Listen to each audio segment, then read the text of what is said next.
మా ఫ్రెండ్ ఒక అబ్బాయి ఉన్నాడు. మా గ్రౌండ్‌కి వచ్చే అబ్బాయి.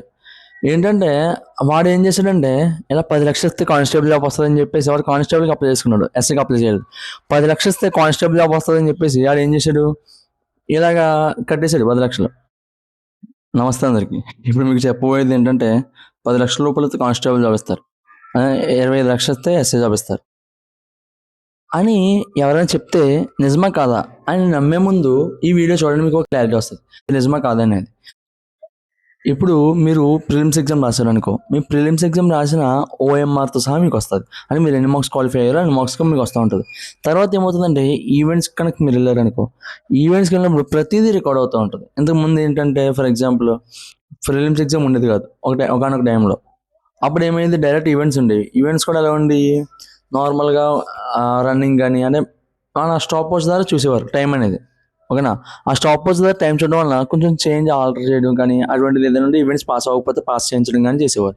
ఆ తర్వాత ఏమైందంటే ఉండి గ్రాడ్యువల్‌గా తర్వాత next exam mains exam. Mains exam అనేది ఇలాగా ఆన్‌లైన్ పెద్ద ఉండేది కాదు కాబట్టి ఆళ్ళు అప్పట్లో ఎవరో పట్టించుకునేవారు కాబట్టి అప్పుడేదో గ్యాంబ్లింగ్ ఏదో చేసేవారు సంథింగ్. అప్పట్లో ఇచ్చేవారు ఇలాగా. అది మీకు తెలుసు, నాకు తెలుసు, మొత్తం సొసైటీలో అందరికి తెలుసు. ఒకానొక టైంలో. అది చాలా ఇయర్స్ బ్యాక్‌లే. ఓకేనా? కానీ ఇప్పటికొచ్చేసరికి ఎలా ఉంటుందంటే, ఇక్కడ మనకి ప్రిలిమ్స్ ఎగ్జామ్ రాసామనుకో, ఆ ప్రిలిమ్స్ ఎగ్జామ్ ఓఎంఆర్ నువ్వు ఏ ఓఎంఆర్ అయితే బబుల్ చేసావో, నీ చేత్తో నువ్వు పెన్‌తో ఏదైతే బబుల్ చేసావో, ఆ బబుల్ చేసింది కూడా నీకు సాఫ్ట్ కాపీ అనేది నీ ఫోన్‌కొస్తది. నువ్వు రిజల్ట్‌తో పాటు ఆ ఓఎంఆర్‌ని కూడా డౌన్‌లోడ్ చేసుకోవచ్చు. నీకు ఎన్ని మార్క్స్ వచ్చాయో చూసుకోవడంతో పాటు. ఆ తర్వాత ఈవెంట్స్‌కి నువ్వు వెళ్తావు.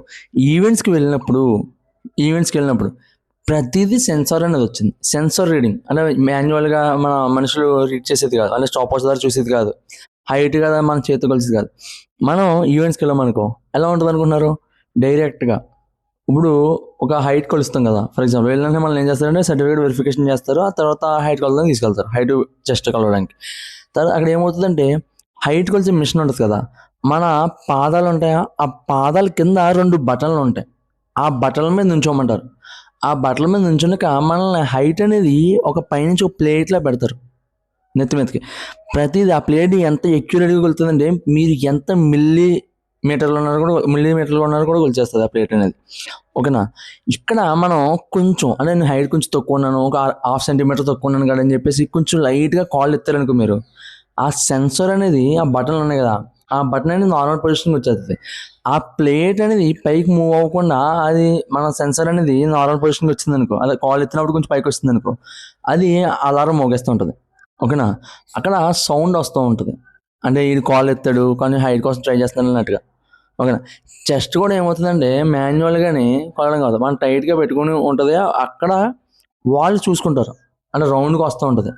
అది కూడా ఆటోమేటిక్‌గా రీడ్ చేస్తా ఉంటది. ఓకేనా? వాళ్ళ కంప్యూటర్‌లో రీడ్ చేస్తా ఉంటారు. ఆ తర్వాత ఏమవుతదంటే ఒక వేరే ప్లేస్‌కెళ్ళమంటారు. అక్కడ ఏం చేస్తారంటే మనకి ఒక 4 డిజిట్ కోడ్ ఉన్న ఆహ్, నంబర్ ఒకటిస్తారు. అది మన చెస్ట్ కాడికి పరిగెడతాం. అది మీకు కూడా తెలుసు. బ్లూ కలర్‌లో ఉంటది. ఇప్పుడు అక్కడికెళ్ళాక మనకేం చేస్తారంటే 2 సెన్సార్‌లు ఎడతారు కాళ్ళకి. మనం రన్నింగ్ చేసేటప్పుడు స్టాప్ వాచ్‌లు కూడా చూడరు. మనకు ఆ కాళ్ళకి 2 సెన్సార్‌లు పట్టీల్లో పెడుతూ ఉంటారు. ఆ కాలుకోటి, ఈ కాలుకోటిని. ఓకేనా? అవి ఏం చేస్తాయంటే అక్కడ సెన్సార్ రీడ్ చేసేదుంటాయి. అంటే మనం ఇప్పుడు 400 మీటర్స్‌ని పరిగెడుతూ ఉంటాం. 4 రౌండ్స్ చేస్తాం. 1600 మీటర్స్‌కి. అప్పుడేమవుతుందంటే ఆ సెన్సార్ అనేది 2 బాక్సుల్లో ఉంటాయి.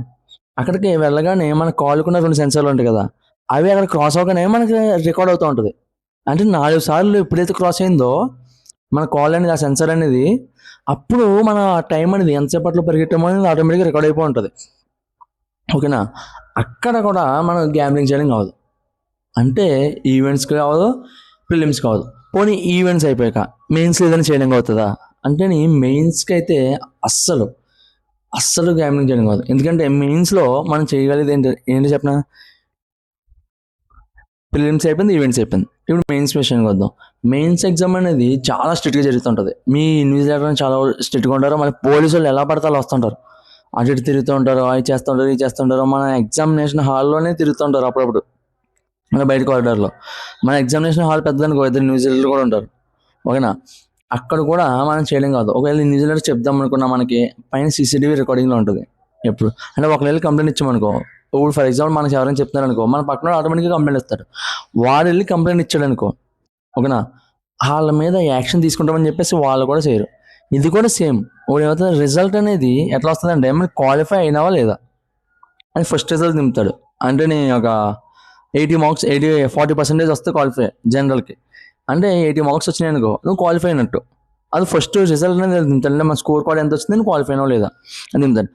ఆ తర్వాత మెరిట్ లిస్ట్ అనేది దింపుతాడు. ఆ మెరిట్ లిస్ట్లో మన నేమ్ ఉంటే ఉన్నట్టు పోతే పోయినట్టు. ఓకేనా? అంతే తప్ప 10 లక్షలు ఇస్తాం 20 లక్షలు ఇస్తాం అంటే మీరు నమ్మొద్దు. ఎందుకంటే నాకు కూడా మా ఫ్రెండ్ ఒక అబ్బాయి ఉన్నాడు. మా గ్రౌండ్కి వచ్చే అబ్బాయి.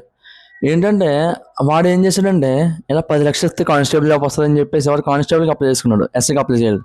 10 లక్షలు ఇస్తే కానిస్టేబుల్ జాబ్ వస్తుందని చెప్పేసి వాడు ఏం చేశాడు ఇలాగా కట్టేశాడు 10 లక్షలు.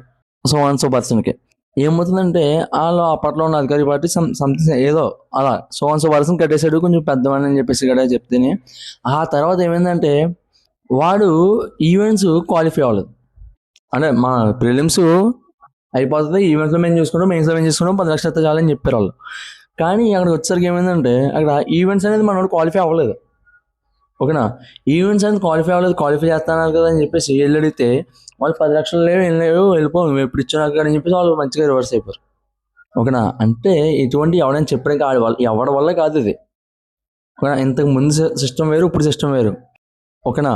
అందుకోసమని చెప్పేసి మీరు మాత్రం 10 లక్షలు ఇస్తాం 5 లక్షలు ఇవ్వండి మీకు జాబ్లు ఇప్పిస్తాం కానీ అంటే మీరు మాత్రం అస్సలు నమ్మకండి. ఓకేనా? మీరు మాత్రం అస్సలు డబ్బులు వేస్ట్ చేసుకోకండి. జై హింద్.